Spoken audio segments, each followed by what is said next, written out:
Hi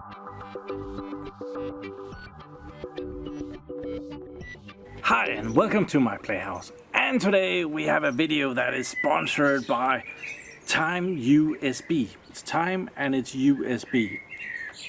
Timeusb. But they really wanted to sponsor this video, so they sent me not one battery, not two batteries, not three batteries, but 4 batteries of this awesome lithium iron phosphate batteries that we're going to be having a great look at. And the reason why we're getting 4 of these is so that we can make 48 volts. So I do want to make a tiny little unboxing of this. It's going to be tiny because there's not that much in here. Well, there is, but it's not going to take long to get through it. First, we get a manual, and I do believe that I've seen this manual before. So we're gonna have a good look at that. It shows very nicely what I want this video to be about. Then we have the screws for the battery. Oh, we have a very nice sticker here that tells us what brand this battery is. But we get 2 screws and 2 red and a black cap for the battery top. The battery is very nicely packed. You see all this nice foam.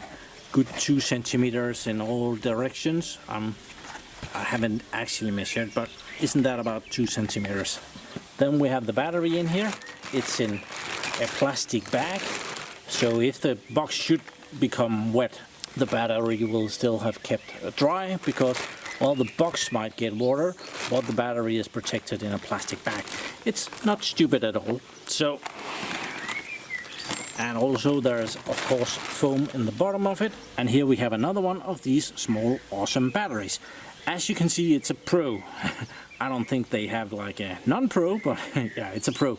12.8 volts, 50 amp hours. So 12.8 volts, 50 amp hours equals 640 watt hours.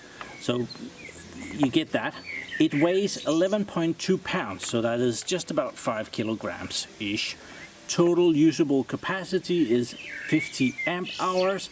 The BMS in here is 50 amps, and so the maximum power that you can take out of one of these batteries is 640 watts, 12 volt, 50 amps.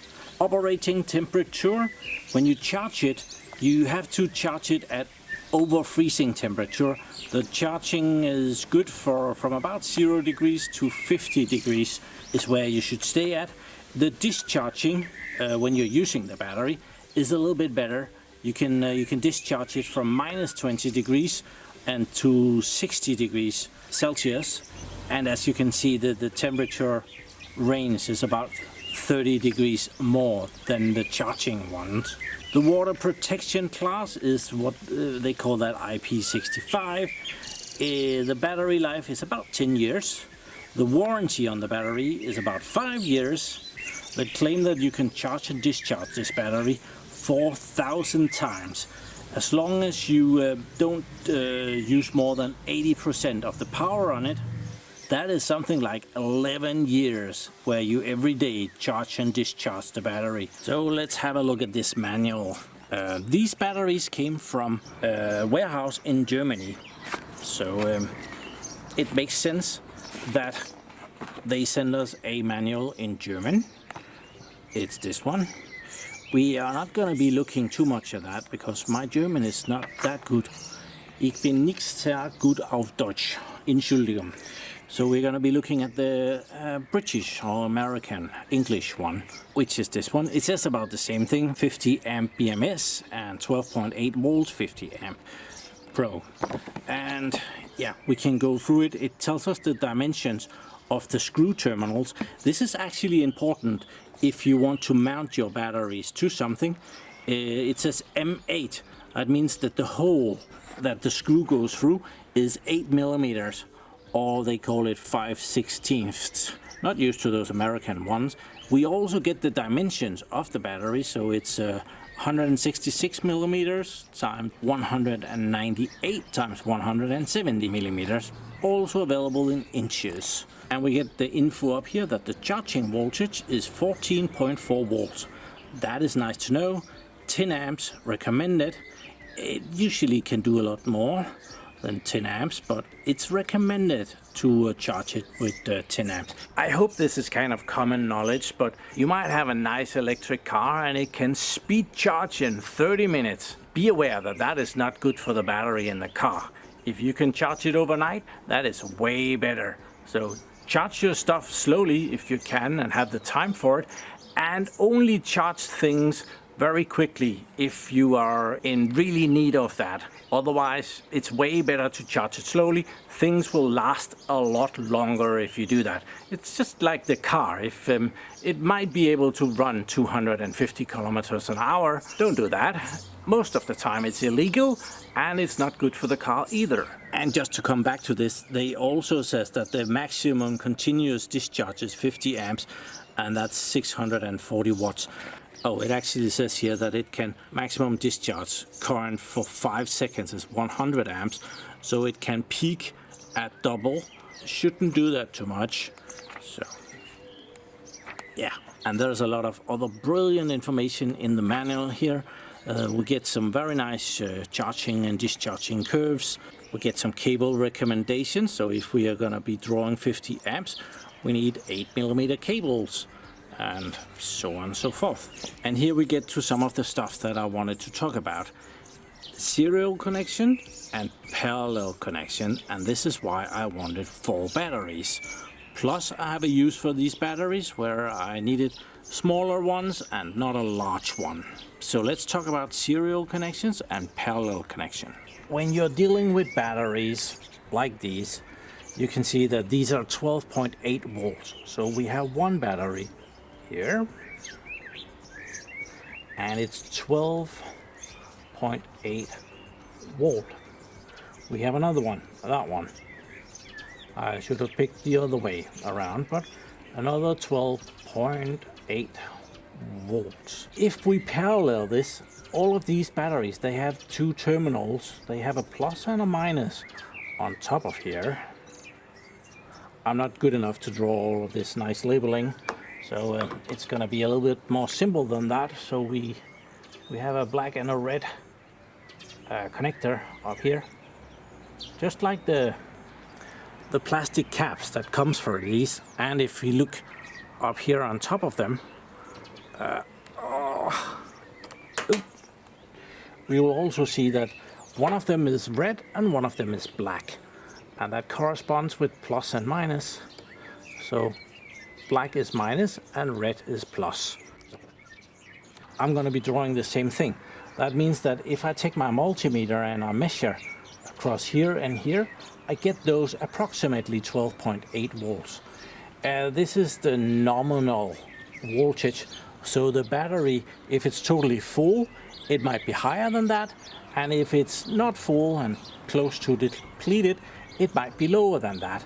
And knowing the voltage, you kind of also knows what state of charge the battery is at. But that wasn't really what I wanted to talk about. If I connect the minus here to the other minus here and put those together there, and I take the red ones as well and have the red one here and the other red one connected, it goes through there, you just can't see it, and measure here, we will also have 12.8 volts up here, if they're 12.8 volts. That is a parallel connection. That's how that works. So the voltage doesn't change, but the batteries also supply some amperage. And we just saw that these batteries can supply 50 amps. So that's 50 amps, and that's both of them.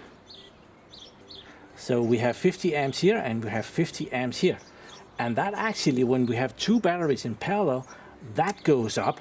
So instead of 50 amps, we get 100 amps up here that those 2 batteries can supply. So that was a serial connection. Let's draw 2 more. We have 4 batteries, so we have 2 more that we can use, right? And we have a black terminal there, we have another one over here, we have a red one there and here. and it's the same thing. It's 12.8 volt, 50 amps. They are all alike, these batteries. It's fantastic. It's so easy to work with. 50 amps there. These batteries we're gonna set up in a serial connection. So putting the batteries in series gives us twice the voltage and the same amps. That ends out being the same amount of power because voltage multiplied with amps. So here this one is double and this one is the same, and up here is the voltage that is the same and the amps that are double. So power wise it's the same thing. It can make a big difference in the applications of where you need it. So I forgot to show this thing. It's a very quick guide, do's and don'ts, what to do and what to not do with the batteries, and how to unbox it, not put it upside down, and fully charge battery before use, and so on and so forth. It gives a little guide to what different stuff uses. A light bulb is 50 watts, a television is 100 watts, microwave 800 watts, and so on and so forth. Yeah, also don't take it apart. So we're not gonna take it apart, but I am gonna measure the voltage on them, and we need a multimeter for that. So I have a multimeter, good old trusty Fluke 85. That's a very old multimeter. And voltage. So let's see what voltage is. These plastic caps on the battery here are very nicely made with a hole in the middle of them, which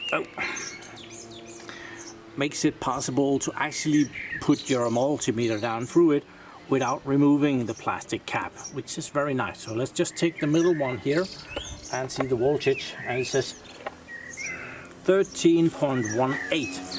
And if we reference to the manual, it has a state of charge over here which says 13 to 13.15. That is very close. So it's about 25, let's say 26% of charge. Let's check the next one. About the same. Exactly the same. And the same.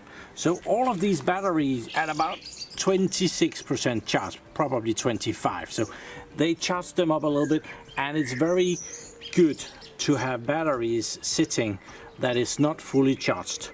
It's okay to charge them up fully if you're gonna be using them, but if they just have to sit for a couple of months, well, it's a good thing to use some of the power and have them sitting not fully charged. This only goes with lithium batteries. If you have lead acid batteries, it's better to charge them up more than this. So I wanted to put all of these batteries in series, and it seems that we might be able to do that very easily, as they can just be connected one to the other right here. And I do actually have some metal brackets that will do that trick for us. So we can do something like this and put the screws in that comes with it. So we get a chance to take these out as well.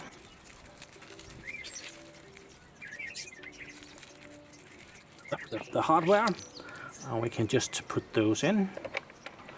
I'm just gonna loosely do this just to show how it works. So we're gonna put this on the plus one and this one on the minus one. And now we can take our multimeter, and we will find that the plus is here and the minus is here. So now we get twice the voltage, 26.36 volts. So we have put these two batteries in series. If we had put them in parallel, they would have had the same 13.18 volts. But we put them in series, so the voltage changes, and we'll be able to still only discharge these with like 50 amps. It said that it could do a max of 100 amps, but yeah, 50 is the normal rate of discharging. So we could move further and put the next battery in series. I have another one. We need to move them a little bit to space them out nicely. Okay, so magically this one is now also connected. So if we go over here, we should be way over 30 volts. We are almost at 40 volts. That kind of adds up, because if you take 3 times 13 volts, you kind of hit 39 volts. So we need the last one as well, don't we? There, another metal bracket. Took those off of an old battery bank. And finger tight. Sometimes this doesn't fit very well.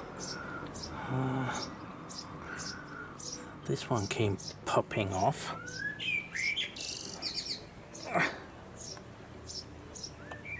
Okay, so now we should be able to measure. I think we get up to about 51 volts here. 52.7. So that is the charge of a 48 volt lithium iron phosphate battery. That is like 25-26% charged. So all is good. So why is it a good idea to make a serial connection out of 4 batteries? Well, in this case it might not be optimal, because 48 volt batteries are actually available in lithium iron phosphate, but in this instance it's a good option. You need to balance batteries like this. If I put on a charger here, I can't be 100% sure that these batteries will stay at the same voltage. This one might be a little bit bad. It just needs to have a slight defective somewhere to charge a little bit less than all the other ones. Then when I have to discharge them, this has to work a little bit harder than all the other ones, because it wasn't charged as much. And next time I charge it up, well, it loses a little bit more than the other ones again. So after a dozen of charging, this is low and the other ones are high. And if I put on my charger here, almost 60 volts of charging probably, it might mean that the other batteries will see a way too high charge, and this one will have a too low charge, and the battery bank will become out of balance, and that's a bad thing. Exact same thing happens inside each of these. This is not one cell. Inside of here there is 4 cells of lithium iron phosphate batteries, but each of these batteries has an electronic system inside, a BMS, that controls that. That was also what we saw, that the BMS was 50 amps, and that BMS makes sure to balance out the cells inside the batteries. But when we have 4 batteries here, we need to balance those out as well. And that is definitely one of the big disadvantages of having batteries in series like this. But there is also some great advantages. And the advantage is that we raise the voltage and not the amps. And when we're talking about cables, like these cables here, this is 6mm cables. And if we look at our charge here, if we have about 6, this is 5.25, that can handle 35 amps. That means that 6mm cables, let's say 40 amps. So this cable is not enough to handle the 50 amps that one of these batteries can do. It might be able to handle it in some amount of time, but it should be thicker for just that. But for fun and giggles, we're gonna say that this is a 7mm cable. It actually says that to handle 50 amps we need 8.36mm cable. So for fun and giggles, we're gonna imagine that this is 8.76mm cable that can handle the current coming out of the battery. If we are just using one battery, it can handle that. And actually also now we have 4 batteries in series, and they're still 50 amps, and this cable would then still be able to handle that amount of power, even though it's 4 times as much power coming out of it. Because the amps doesn't go up, the cable don't need to change. If I instead put all of these 4 batteries in parallel, then it's not the voltage that goes up, but the amperage. And that means that I would have 200 amps going through here, and 200 amps is somewhere down here between 175 amps and 230 amps, pretty much in the middle of that range. And that means that we need something like 70 millimeters thick, somewhere between 70 millimeter and 100 millimeters thick. That is a lot of copper, and that would set you back a huge amount of money. Plus, just this 6 millimeter cable can become quite stiff if you need to go through stuff. Well, maybe this is it's a bad example, because this is actually very doable. But if you have ever started your car and have been handling the starter cables of your car, those cables can handle approximately a bit more than this, and they can do that for a few seconds while you start your car. So this is more like continuously operation. If you send power through a cable, it will heat up, and if you continue sending power through the cable, it will heat up to some point. At some point it will heat up, and it will dissipate the heat at the same rate, so it doesn't get any warmer. But if you then put more power through it, it will heat up further, and that is a bad thing. So because of that heat has to get out of the cables, well, this cable 6 millimeters can handle about 40 amps. When you go up in amps, it explodes.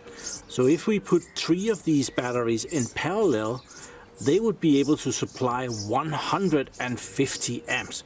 And according to the manual, that means that we need a cable that has a diameter of 50 millimeters.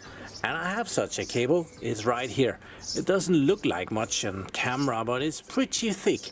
And this is actually a good quality cable that followed me home from work after it was taken out of a UPS, a big one. And compared to this cable, it might show that it's a bit more than the red one, and it's very stiff and it becomes very difficult to work with. And you pay a premium per meter of this, that's for sure. So if we put all 4, that means that we need a cable that is about 70 millimeters in square. And yeah, I have that here. It is made out of, well, the hole is good to put on here, but to get to the right amount, it has 2 cables of 35 millimeter square that comes out of it. So this would handle these 4 batteries in parallel going to somewhere, where if I put them in series, this will do it.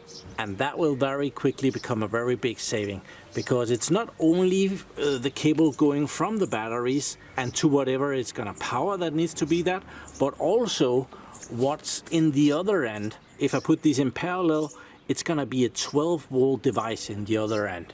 And 12-volt devices with high power outputs are available, but they become very beefy, very noisy, and the inside of them have to be done very beefy, just like this. It doesn't help to have this going to your, let's say it's an inverter, go to the inverter, and then inside of the inverter it uses that. It's not gonna work. It's gonna burn this cable and destroy the inverter in no time. So inside of the inverter, it also needs to be built in this capacity here. Of course, the inverter will invert the power up to like 220 volts or 30 volts, or in America 110, 120 volts. Yeah, until that happens, everything has to be very big. So if you need real power, you need to put it up in series. So the same thing that needs this inside will only need this inside. And 48 volts inverters are available, and they are not much more expensive than the 12-volt ones, and all the cables you need for it is way smaller, and all the fuses you need are way smaller, and so on and so forth. This is a battery equalizer, and what it does is that it takes 4 batteries just like this, and it makes sure that each battery are the same voltage as the other batteries. So you take this device and you put it there, and you connect it to all of the batteries one on one, and it sits there and it equalizes the batteries. It does do it rather effectively, and this one can actually do multiple stuff. It can do 2.4 volts, 3.6 volts, 6 volt, 9 volt and 12 volt, and these are 12 volts. When I put this system up, I'm going to be adding one of these, and this ensures me that all of these batteries will stay at the same state of charge. So if there's 12 volt on this, there's also going to be 12 volt on this, this and this. If this one is at 12.5 volts, all the other ones are going to follow as quickly as this one can manage it. Under normal circumstances, there will be no chance for the batteries to get out of balance when this is attached. It will catch it right away, and it will make sure that they are equalized and at the same voltage, all of them. It doesn't mean that the battery bank can't go bad. If this battery really acts up and doesn't supply the power anymore, well, the equalizer can't do much about that, but it can kind of keep the bank going for a little bit longer than without it, because if this got bad, it would go bad way faster than if this helped it out. So for the regular viewer of my channel, might be sitting there asking himself, why has Morten got 4 batteries instead of just getting one 48 volt battery? Well, there is a reason for the madness. Because this 12 volt battery is nicely small enough that it goes down the hatch of my hidden bunker down here without any issues whatsoever. So I can get those 4 batteries down there and have good power in the bunker. So that's the reasoning for the madness, and for the regular viewer of my channel, my playhouse, we might meet these batteries again down under. Thank you very much to Timeusb for sending me 4 of their awesome batteries, which I will naturally leave in the links in the description. They have just had a very nice Father's Day discount. There was 50% discount of the batteries. So if you are in need of a lithium iron phosphate battery, well, copy the site down there and have them in mind, because sometimes they have some really good offers, like 15% off was quite an amount. So thank you very much for watching my videos. Do subscribe to my channel so that you can see me again, and have a really nice day. Bye bye.